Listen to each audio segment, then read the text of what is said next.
السلام علیکم ورحمۃ اللہ وبرکاتہ۔ خیر مقدم ہے آپ کا فدا نامے میں۔ آج کے اس ویڈیو میں ہم فخر الامت بانی سلسلے عالیہ نقشبندیہ خواجہ خواجگان خواجہ سید محمد بہاؤالدین نقشبند رحمہ اللہ علیہ کا ذکر خیر کر رہے ہیں، اس امید کے ساتھ کہ آپ کو یہ ویڈیو پسند آئے گی اور آپ اس کو لائک اور شیئر ضرور کریں گے، اور اگر آپ کو ویڈیو پسند نہ آئے تو ڈس لائک کریں۔ حضرت خواجہ نقشبند رحمہ اللہ علیہ کا شمار اکابر اولیاء اور احبار امت میں ہوتا ہے۔ حضرت خواجہ نقشبند امام طریقت اور اپنے وقت کے عظیم مصلح تھے۔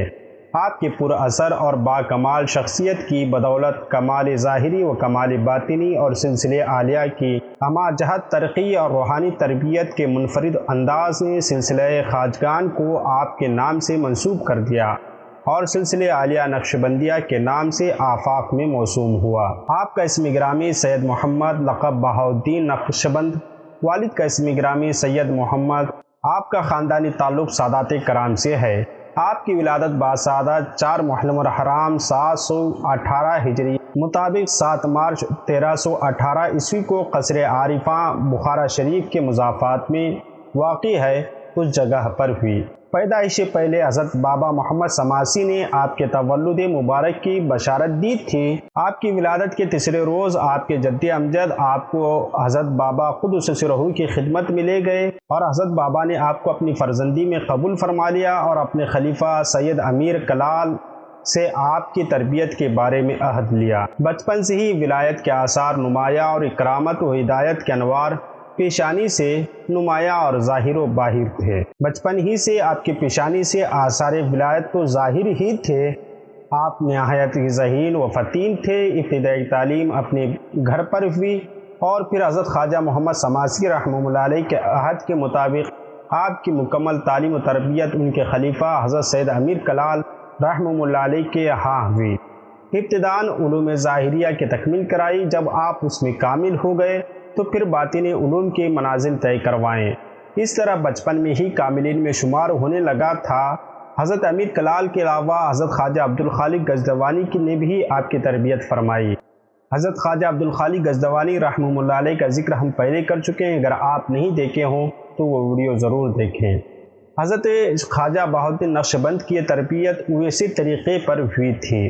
آپ سلسلے عالیہ نقشبندیہ میں شمس الدین سید امیر کلال رحمہ اللہ علیہ سے بیعت ہوئے اور خلق اجازت حاصل فرمایا۔ آپ تعلق باللہ، سنت رسول اللہ، محبت صحابہ و اہل بیت و اولیاء، تزکیہ نفس اور بالخصوص اتباع شریعت، معرفت الہی اور مشاہدہ حق کے ساتھ ساتھ معاشرتی و اجتماعی اصلاح، خدمت خلق، قیام عدل کی کوششیں اور لوگوں کو ظلم و جور سے بچانے کی مساعی اس سلسلے کے مزاج میں شروع ہی سے موجود تھی۔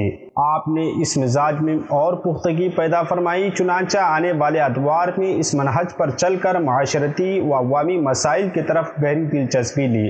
حضرت علاء الحق الدین رحمہ اللہ علیہ فرماتے ہیں کہ ہمارے مرشد حضرت خواجہ کی نظر عنایت کی برکت ہے، پہلے قدم میں ہی سب سعادت مراقبہ سے مشرف ہو جاتے تھے، اور خواجہ نقشبند رحمہ اللہ علیہ کا جب نظر عنایت اور زیادہ ہوتی تو درجہ عدم کو پہنچ جاتے تھے، جب اس سے بھی زیادہ نظر عنایت ہوتی تو مقام فنا کو پہنچ جاتے، پانی از خود باقی بحق ہو جاتے۔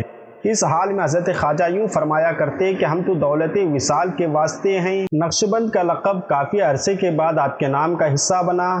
تاریخ مشائخ نقشبندیہ میں اس حوالے سے ایک واقعہ تحریر کیا گیا ہے۔ جب آپ نے دوسری مرتبہ حج کے ارادے سے مکہ مکرمہ کا سفر کا ارادہ فرمایا تو آپ مولانا زین الدین سے ملاقات کے لیے ہرات تشریف لے گئے۔ 3 روز تک آپ نے وہاں قیام فرمایا۔ ایک روز نماز فجر کے بعد مولانا زین الدین رحمہ اللہ علیہ نے آپ سے فرمایا، اے خواجہ ہمارے لیے حقیقت کا نقشہ کھینچ دیں۔ آپ نے ازراہ انکسار ارشاد فرمایا، ہم آپ کے پاس اس لیے آتے ہیں کہ اللہ کے سوا ہر چیز کا نقش میرے دل سے مٹا دے۔ غالباً اسی روز سے نقشبند آپ کے اسم گرامی کا حصہ بنا، پھر اسی نام سے ایک عظیم روحانی سلسلے کا آغاز بھی ہوا۔ حضرت بہاؤالدین رحمہ اللہ علیہ کا زمانہ ولایت امت مسلمہ میں تصوف کا عروج کا زمانہ تھا۔ اسی دور میں حضرت سید علی حمدانی کشمیر میں نور معرفت کی شمع جلائے ہوئے تھے، اور حضرت مخدوم جہانیہ جہاں گشت سہروردی رحمہ اللہ علیہ سندھ اور پنجاب کے قبائل اور جاٹوں کو توحید کا جام پلا رہے تھے۔ اور حضرت شاہ نقشبند وسطی ایشیا سے توحید کا پرچم بلند کر رہے تھے، جبکہ سیاسی طور پر کئی نئی مملکتوں کا ظہور ہو چکا تھا، کئی حکومتیں ترتیب پا رہی تھیں۔ امیر تیمور عین انہی سالوں میں ایشیا میں حکومتوں کو مسخر کر رہا تھا اور ترکی کے عثمانی یورپ کی طرف پیش قدمی میں مصروف تھے اور اسلامی سلطنت کی سرحدوں کی توسیع کر رہے تھے۔ حضرت خواجہ نقشبند رحمہ اللہ علیہ جوانی کے عالم میں مزارات صالحین پر حاضر ہو کر مراقبہ کرنے کو اپنا معمول بنا لیا۔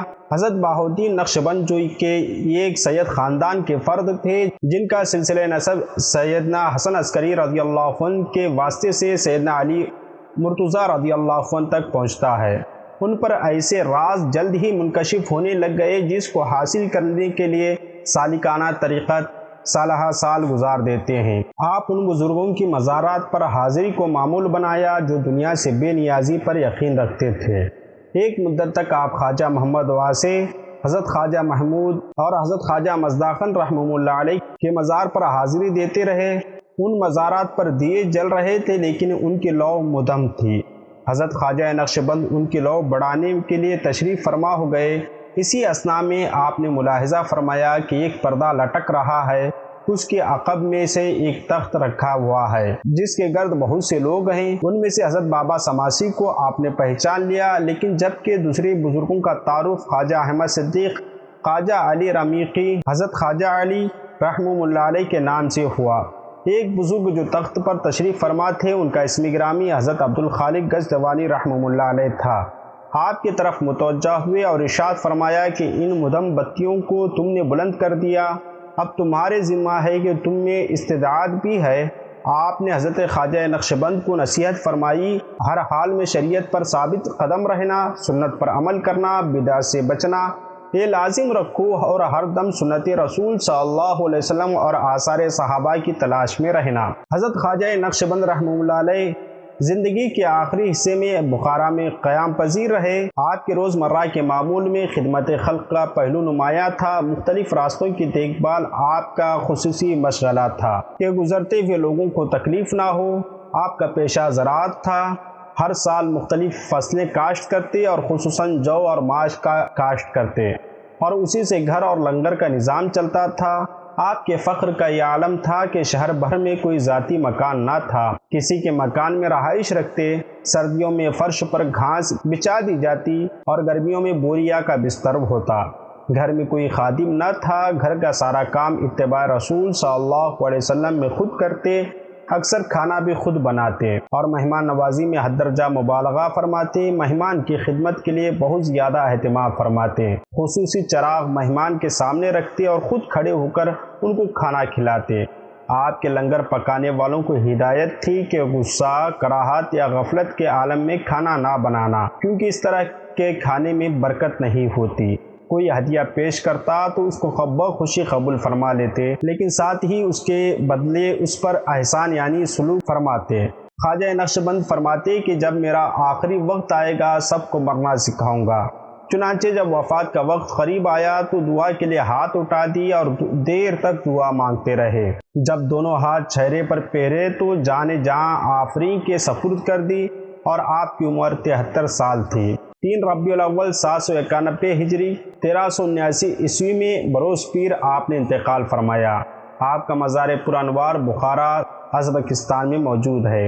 اس کے علاوہ بے شمار کرامات اور واقعات حضرت خواجہ بہاؤالدین نقشبند رحمہ اللہ علیہ کے حوالے سے منسوب ہیں۔ انشاءاللہ پھر کبھی آپ سے درخواست ہے کہ ویڈیو کیسی لگی ہمیں کمنٹ باکس میں بتائیں۔ انشاءاللہ ملتے ہیں اگلی ویڈیو میں۔ السلام علیکم۔